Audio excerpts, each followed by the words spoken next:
दिनै क'क्राझार इउनिभार्सिटि आगोलाव जायखौनाखि Kokrajhar government college होननानै मिथियोमोन बेवहाय BSUआ मोनसे इउनिट कमिटि दंमोन आरो बे इउनिट कमिटिखौ दिनै पुराना कमिटिखौ डिजल्भ खालायनानै सिफायनानै गोदान इउनिट कमिटि दानाय जाबाय क'क्राझार जिल्ला BSU कमिटिनि दैदेननायाव आरो बेवहाय सेन्ट्रेल कमिटिनिफ्राय आंखौ आलासि हिसाबै लेंहरनायलाय आङो BSUनिफ्राय आंजों लोगोसे आंनि भाइस प्रेसिडेन्टफोर सेक्रेटारिफोर बयबो नुजाफैनानै स्टुडेन्टफोरनि सिगाङाव माखासे खोथाफोर बुंफैनो मोनदों मोननानै जोबोद गोजोननाय मोनदों आरो दिनै बोथोरा गाज्रिब्लाबो जथेस्थ' गाज्रि थेवबो बेनि गेजेराव स्टुडेन्टफ्रा गोबाव सम नेनानै जोंखौ हास्थायनानै दंमोन आरो जोंबो एसे लेटैबाबो नुजाफैनानै दिनैनि प्रग्रामखौ साक्सेसफुल जाफुंहोनो हाबाय होननानै आं जोबोद गोजोननाय मोनदों आरो बे BSU इउनिट कमिटिया फैबाय थानाय समाव जिहेतु दा क'क्राझार इउनिभार्सिटिया गोदानै गायसनजाबाय आगोलाव क'क्राझार गभर्नमेन्ट कलेज हिसाबैसो जिहेतु मिथियोमोन बेवहाय माखासे गोबां समस्याफोर दङ बै समस्याफोरखौ बोस्रांनायाव समाधान खालामनायाव जोंनि इउनिट कमिटि BSUआ मोजाङै रल लागोन जिहेतु जोङो दा BSUआ मोनसे सरकारनि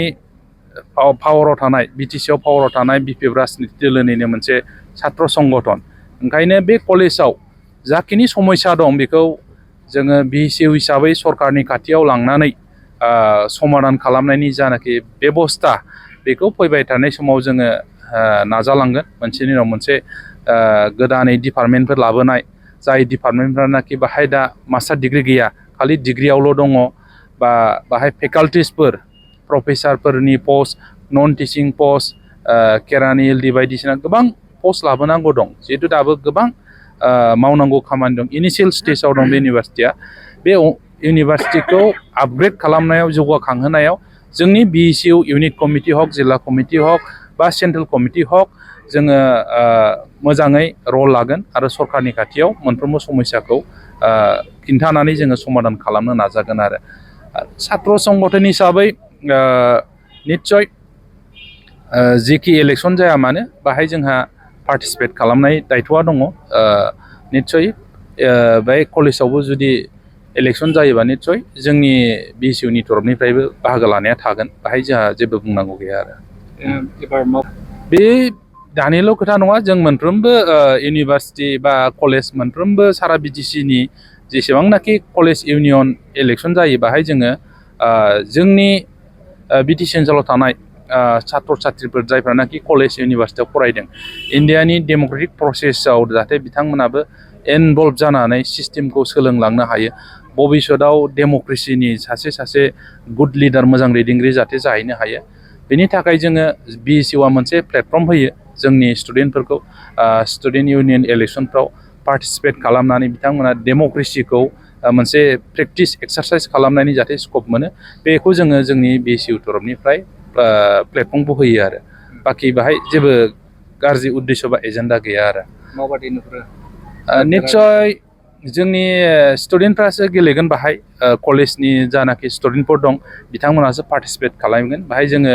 सेन्ट्रेल बा डिस्ट्रिक्ट कमिटिया बाहाय डाइरेक्टलि केम्पेइन खालामनो हाया पार्टिसिपेट खालामनो हाया बिथांमोनखौ जोङो मरेलि बा फिजिकेलि बा जिखिनि सापर्ट होनांगौ एसे एनैखौ जों होगोन निस्सय थागोन खिन्थु बाहाय जायफ्रानाखि फर्मेलि स्टुडेन्ट रेजिस्टार्ड बे इउनिभार्सिटिनि स्टुडेन्ट बिथांमोनानो कन्टेस्ट खालामगोन बिथांमोनानो बे इलेक्सनाव रल लागोन बाहागो लागोन आरो जास्ट जोंनिफ्राय जानाखि मरेलि सापर्ट बा एसे एनै सापर्ट नांगौ बेफोरखौ जोङो खालामो आरो जोंनि संगठननि इउनियननि तरफनिफ्राय माब्ला जागोन बेखौ जोङो आं दा आंनि नलेजाव गैथ'वा माला जागोन हयथ' फार्स्ट उइक अफ नभेम्बरफोर जानो हागौ आरो गिबियावनोथ' बे गासिबो निउस मिडियानि जेसेबांनाखि नायगिरि बिथांमोन बयनिसिमबो आंनि खुलुमनायखौ आङो जासिहरग्रोबाय दानो जोङो दिनैनि दिना जोङो जिहेतु जोंनि फैगौ Kokrajhar university students union election बेजोंहाय जोंहा जेबो सोमोन्दो गैयै बायदि होनजायो मानोना जोङो दिनै बे क'क्राझार इउनिभार्सिटि स्टुडेन्टस इउनियन इलेक्सनखौहाय नि टाइमा सफैदोंब्लाबो बेजोंहाय जोङो कइन्सिडेन्टलि जोंनि दिनैनि बे BSU इउनिट बेखौ दानाया कइन्सिडेन्टलि बे एखे टाइमाव गोग्लैफ्लांदों दा बेयावहाय गोबाङानो साननो हागौ दे जे जोङो इलेक्सननि थाखाय माबा गियार आप खालामदों मादों बे नङा मानोना जोङो दिनैहाय जोङो दाख्लैनिफ्रायनो जे थियारि खालामनानै जोंनि गेजेराव रायज्लायलायनानै गोजाम क'क्राझार गभर्नमेन्ट कलेज बै समाव जिहेतु क'क्राझार गभर्नमेन्ट कलेजमोन बै समनि KGC BSU इउनिट दंमोन बेखौहाय दिनै डिजल्भ खालामनानै गोदानै जोंनि क'क्राझार इउनिभार्सिटि BSU इउनिट कमिटिखौहाय दिनै जोङो दाफुंनानै लादों आरो दा बेयो इलेक्सनजों बा जोंनि स्टुडेन्टस इउनियन इलेक्सनजों माबा मोनसे जेबो कानेक्सन गैया जोङो बेखौहाय लादों जिहेतु जे सापर्ट खालामलायनाय बियो थाखायो जोंनि एक्सटार्नेल अर्गानाइजेसन्सफ्रा बोसोरे जोङो बेखौ बयबो मिथिखायो गासिबो खालामलायो बियो केन्डिडेट्सफोर आरो टिमफोरनि सायाव बियो डिपेन्ड खालामगोन दा दिनैनि दिना जोंनि जास्ट Kokrajhar university BSU unit committee दानायनिल'मोन आरो थेवब्लाबो बेखौनो सोंबावगोन जे फैगौ बिसायख'थियाव माबायदि बाहागो लागोन आङोथ' दा मास्टार्स फरायगासिनो दङ आङो 3rd सेमिस्टाराव फरायगासिनो दङ आरो आङो गाव इन्डिभिजुवेलि आङो पार्सनेलि आंहा बेयावहाय क्राइटेरिया मिलाया खारन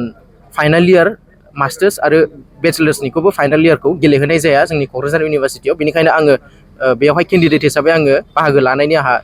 क्राइटेरियाबो गैया आरो आंहा जेबो माबा गैया आरो उद्देश्य गैया टिमनि देरहागोन ना माबायदि पसिबिलिटि टिमनि देरहागोनखौथ' आङो बुंनो हाया इन्डिभिजुवेलि बियो गासैबो स्टुडेन्ट मेन्डेटआव थागोन आरो आङो सासे उन्दैनिफ्रायनो जेनेबा डेम'क्रेटिक कान्ट्रियाव देरबोनानै डेम'क्रेटिक माइन्डसेट आरो आइडियलजिजों देरबोनाय हिसाबैहाय आङो स्टुडेन्ट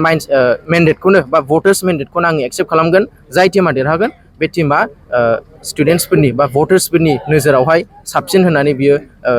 नुजागोन आरो आं बेखौनो सानो दिनैनि जे क'क्राझार इउनिभार्सिटि BSU इउनिट जे दानानै लादों जोङो बेवहाय प्रेसिडेन्ट हिसाबै आफादगिरि हिसाबै आं जोंसा नार्जारि आङो झारबारिनि बे क'क्राझार डिस्ट्रिक्टनि झारबारिनिनो आङो दा इंलिश डिपार्टमेन्टआवहाय इंलिश बिफानाव आङो मास्टार्स खालामगासिनो दङ आंनि फाइनाल इयाराव आंखौहाय प्रेसिडेन्ट हिसाबै हाउसनि गनायनायावहाय आंखौहाय सायख'नानै लानाय जादों लोगोसे जोंहा फंबाय BA 5th सेमिस्टाराव फरायबाय थानाय जोंनिनो रिफल नार्जारि फंबायखौ जेनेरेल सेक्रेटारि हिसाबैहाय सायख'नानै लानाय जादों आरो